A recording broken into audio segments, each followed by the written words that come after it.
attack as well. Now, IRGC, meanwhile, has launched its 17th wave of strikes against the U.S. and Israeli targets. And according to the IRGC, the ground force of the IRGC responded to the Israeli-U.S. strikes against Iran with 3 major operations.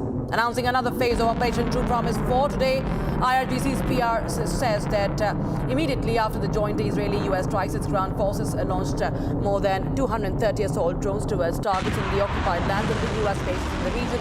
And it says that the IRGC is firing dozens of drones in several waves towards the US military bases in Erbil and Kuwait, and destroying several terrorist groups' headquarters in what it calls the terrorist groups in northern Iraq, which were the first actions of brave soldiers, it says, of the IRGC. I'm just quoting what the IRGC has said.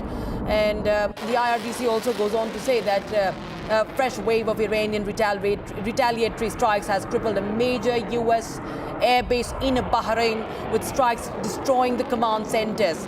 IRGC claims that Iran's retaliatory strikes have left more than 680 casualties for the American troops in various U.S. bases in the first 2 days of the war. Officials of the IRGC say that the targeting U.S. military bases in the region constitute legitimate self-defense. Mr. Marlow, if you're still with us, Mr. Marlow, well, this is, alarming, the fact that of course, this is IRGC's claims, but it says that there have been more than 600 casualties as far as America is concerned. And we see that it continues to pound and target those U.S. air bases, U.S. bases across the Gulf region. And what's alarming is that even those air defenses have been struggling. There has not been a very good coordination. U.S. has not been able to really defend these bases because we see the claims that have been made and also the visuals that have come to the fore. Yeah, I think this was a bit of a surprise that they didn't expect the Iranians were going to hit out against these American bases as they have done. But no doubt that will be boosted up in the coming days, I suspect. What is working very well is this US-Israel alliance. I think a lot more people around the world now have a huge amount of respect for certainly the Israeli Air Force. If I may just pick up on what you said earlier on with regard to Hezbollah, because that was a very, very stupid thing for Hezbollah to have done. They wanted to do something symbolically. They wanted to hit Israel. And Israel said in the last few weeks, when this war breaks out, and everyone again expected within the region that the war was going to break out, we say to Hezbollah, do not attack us because we will respond forcefully and devastatingly. We said to the Israeli government, I'm speaking obviously on behalf of the Israelis, this is what the Israelis said. We said to the Lebanese government, make sure that Hezbollah do not respond.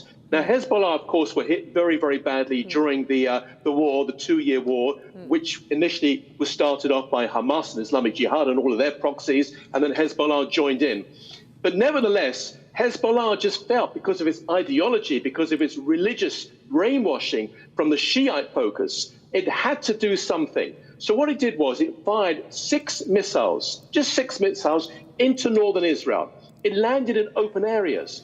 And that was what Israel needed. It just needed an excuse to hit back really hard. The Lebanese government and the Lebanese people said, why did you do this? Right now, Lebanon is being bombarded in the south, in the north, in their very strong Hezbollah stronghold of Beirut. And there's much more to come. The Israelis said that we will hurt your infrastructure. We will hurt how Lebanon works. And the objective is because that the Israeli intelligence believes that there is at least 25,000 rockets, long-range rockets from Iran pointing at Israel from Lebanon. And the Israelis were looking for an excuse to take out as many as possible of the rocket launchers, because it's a continuous threat. Even if the Iranian regime falls, which is a possibility in the coming weeks or months, but of course that's just speculation, the Hezbollah group would still have these missiles aimed at Israel and could use them at any time. And this is a threat that the Israeli government said, we will not allow our civilians to be under this type of threat any longer because we went through this war for the last 2 years. So that's what you're seeing in Lebanon, and the bombardment is devastating right now. And if I can also just add, overnight, the Shiite who were very aligned with the Iranian regime inside of Iraq. Again, a very successful US-Israeli Air Force attacks was devastating in those areas in Iraq. So again, the Shiites are being taken out in Iraq. They're very angry and they're looking for ways to hit back. This was all started on October the 7th, 2023, when Hamas backed up, invaded Israel and caused those monstrosities, the atrocities which took place in Israel, of which 1,200 innocent people died on that particular day. This is when it all started, on October the 7th, 2023. And as a result, we've seen a complete regime change inside of Syria. The Houthis have been taken out, very much so, their leadership, the Hezbollah leadership, and now look what's taking place in Iran.